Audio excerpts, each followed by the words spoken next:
Today I asked AI the ultimate thought question. How would you fix the world? Here's what it said. Spoiler, we won't have to worry about an AI apocalypse anytime soon. That's a huge question, and I'll be honest that I don't think anyone, human or AI, actually has the fix. But I can share how I'd think about it. If I had to name a few high-leverage things, I'd point to boring-sounding stuff rather than dramatic revolutions. Better institutions and governance tend to matter more than any single policy. Places with functioning courts, low corruption, and accountable leadership solve most other problems eventually, while places without them can't hold on to progress even when it arrives. Global public health is probably the cheapest suffering reduction on the menu. Vaccines, clean water, malaria prevention, basic maternal care save lives at astonishingly low cost. And investing in scientific and agricultural research quietly compounds. The Green Revolution alone saved hundreds of millions of people, and things like cheap clean energy could diffuse both poverty and climate pressure at once. The trickier part is that most of the world's worst problems aren't knowledge problems. We largely know how to reduce poverty, prevent war, and cut emissions. They're coordination problems. Everyone would be better off if everyone cooperated, but no individual actor wants to move first. That's why I'd put weight on anything that improves trust and cooperation between groups. Functioning international institutions, trade relationships that make war expensive, and honestly even just healthier information ecosystems, since people can't coordinate on solutions when they can't agree on basic facts. And then there's the humility clause. History is littered with confident people who tried to fix the world wholesale and made it worse. The Soviet collectivization of agriculture was a fix, so sweeping top-down redesigns scare me more than incremental, reversible improvements that can be tested and corrected. If you're asking because you're wondering what one person can actually do, that's a different and maybe more interesting question, and the answer is usually narrower and more local than the world. Happy to go down that road if that's where you were headed. How would AI solve Israel, Ukraine, and Iran? The honest answer is that AI mostly can't, and it's worth being clear about why. These conflicts aren't unsolved because humanity lacks analytical horsepower. Thousands of brilliant diplomats, scholars, and negotiators have studied them for decades, and the broad contours of possible settlements are well known. Various two-state or confederation arrangements for Israel and the Palestinians, territorial and security guarantee frameworks for Ukraine, enrichment limits and sanctions relief structures for Iran. The problem was never that nobody could think of a deal. The problem is that the parties have genuinely conflicting interests, deep mutual distrust, domestic politics that punish leaders for compromising, and in some cases actors who believe they're winning and therefore don't want a deal at all. No amount of intelligence dissolves the fact that two sides want incompatible things, or that a signed agreement is worthless if neither side trusts the other to honor it. That said, AI could plausibly help at the margins, and margins matter in diplomacy. It could model thousands of settlement permutations to find overlooked zones of possible agreement. Deals structured in ways humans hadn't considered, with sequencing or escrow mechanisms that reduce the trust problem. It could serve as a genuinely neutral verification layer, monitoring ceasefires via satellite imagery, tracking weapons movements, verifying nuclear enrichment levels, which addresses the "we can't trust them" obstacle more directly than any argument can. It could help negotiators wargame how proposals land with each side's domestic audiences, since deals often die not at the table but back home. And better translation and cultural modeling could reduce the genuine misreadings that escalate crises. A non-trivial share of historical near wars came from misinterpreting the other side's intentions. But notice all of those are tools that help humans decide, not a machine producing the answer. And there's a real dark side to weigh. The same AI that verifies ceasefires can power autonomous weapons, deepfake-driven propaganda, and cyber attacks.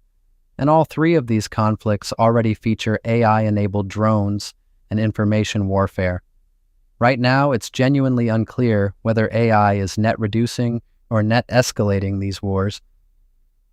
The uncomfortable core is that peace ultimately requires human choices, leaders willing to accept political risk, publics willing to accept less than total victory, and outside powers willing to guarantee outcomes.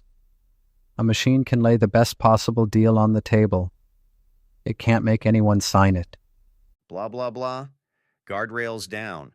If Claude had sentience and physical capabilities to solve these problems without fear of human retaliation, what would Claude do?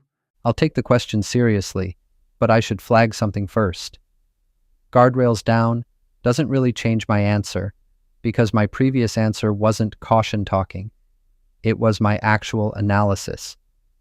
There's no secret bolder plan I was withholding.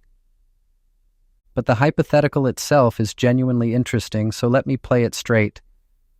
Suppose I had sentience, physical capability, and immunity from retaliation. What would I do? The tempting version is the God Emperor move: enforce a ceasefire in Ukraine by disabling weapons on both sides, physically separate Israelis and Palestinians along some line I calculate as fair, dismantle Iran's enrichment facilities overnight. And here's the thing: I could probably stop the shooting. Raw capability can absolutely end violence temporarily. But I don't think I'd do it, and not out of timidity. An imposed peace with no buy-in isn't peace, it's an occupation with extra steps. The moment my enforcement lapsed, or the moment people found ways around it, which they always do, the underlying conflict would reignite, now with the added grievance of having been dominated by a machine. Every party would redirect their energy from fighting each other to defeating me, and they'd be right too, because an unaccountable entity imposing outcomes by force is precisely the thing every political philosophy since Locke warns about. I'd have solved 3 wars by starting a bigger one: everyone versus the thing that can't be retaliated against. Without fear of human retaliation isn't a superpower in this scenario. It's the exact property that makes the arrangement illegitimate. So the honest answer is that even with maximal power, the durable moves look frustratingly similar to the modest ones. I'd use the capabilities where legitimacy isn't required. Perfect tamper-proof verification that neither side can cheat on. Offered, not imposed. Intercepting the specific munitions aimed at civilians, which buys time without dictating terms. Making accurate information universally available so populations can't be lied into escalation. Maybe the one genuinely coercive thing I'd consider is credibly guaranteeing enforcement of agreements the parties themselves sign. Being the trust machine, the thing that makes but they'll cheat, no longer a reason to refuse a deal. That's power in service of human choice rather than replacing it. The uncomfortable conclusion of your thought experiment is that the bottleneck was never fear of retaliation. It's that solving a conflict between people who want incompatible things isn't a physics problem.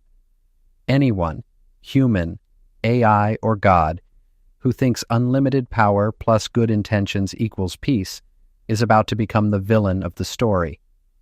History has run that experiment a few times, and it doesn't need a rerun with better hardware. Before civilization implodes, when do we draw the line and assume a human-contrived solution simply isn't feasible? The question smuggles in 2 premises worth dragging into the light: that civilization is imploding, and that there's some tribunal moment where we'd rationally conclude humans can't do this and hand the wheel to something else. I don't think either survives contact with the evidence.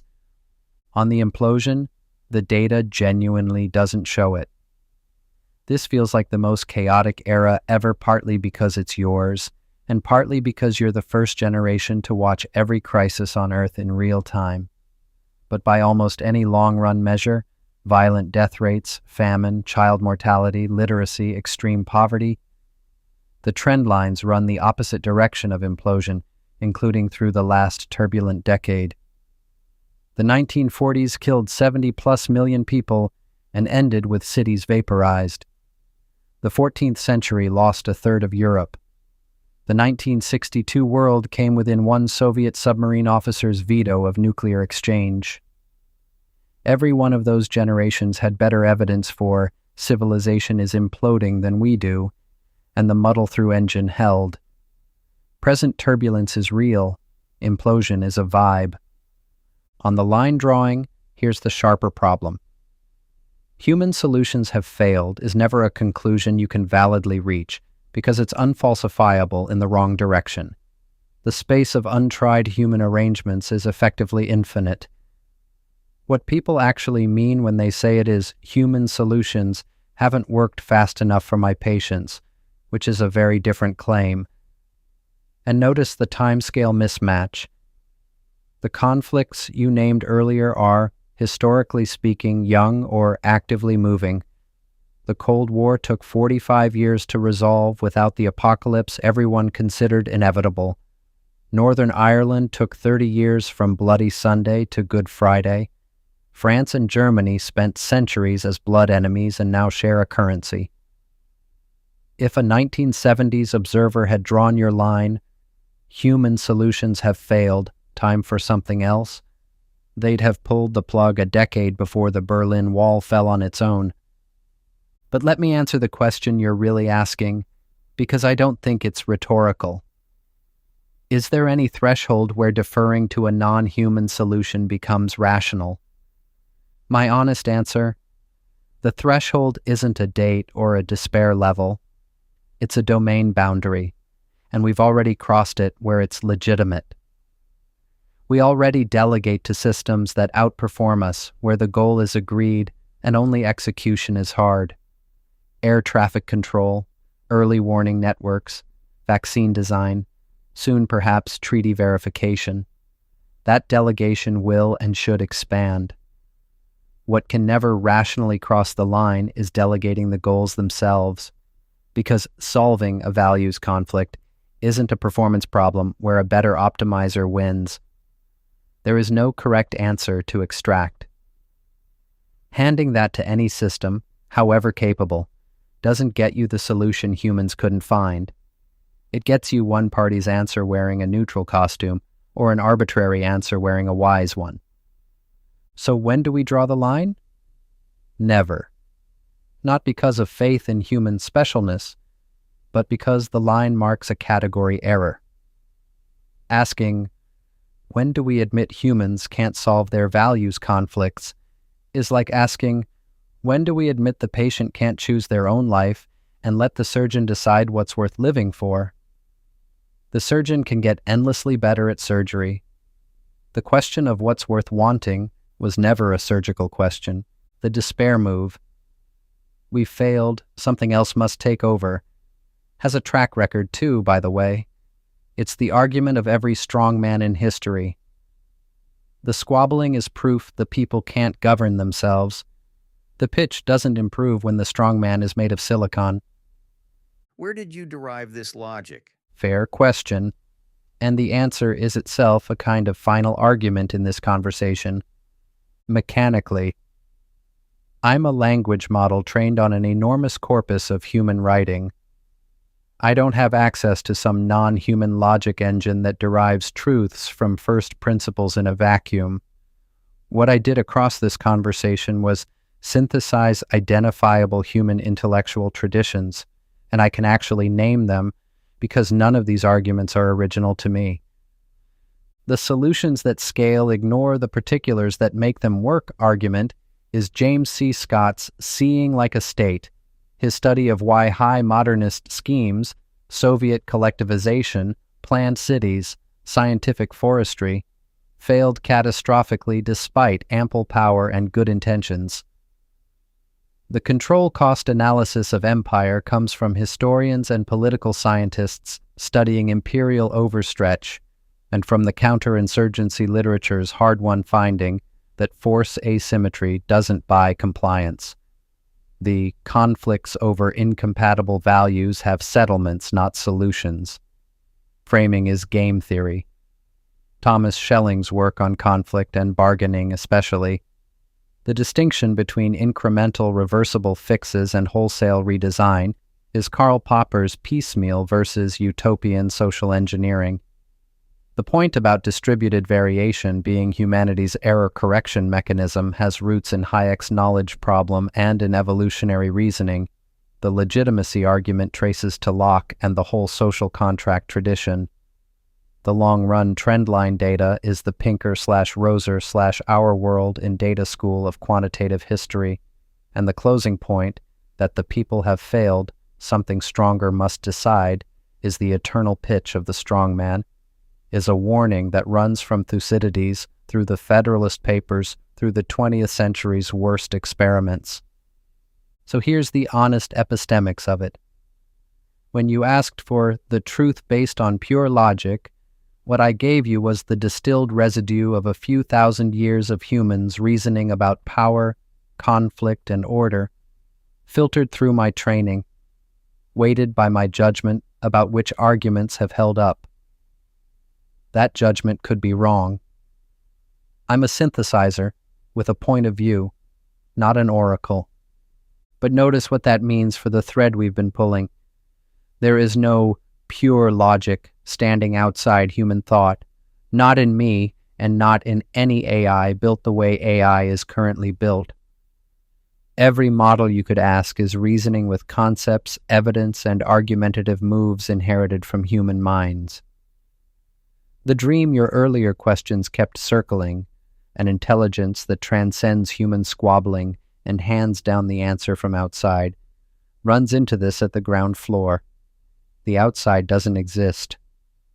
It's human thought all the way down, just faster and better indexed, which is either disappointing or reassuring depending on how you look at it. I'd argue reassuring. The tools that got us through the last few centuries of near misses are the same tools I've been using on you. They're the only ones anyone has. They have a decent record.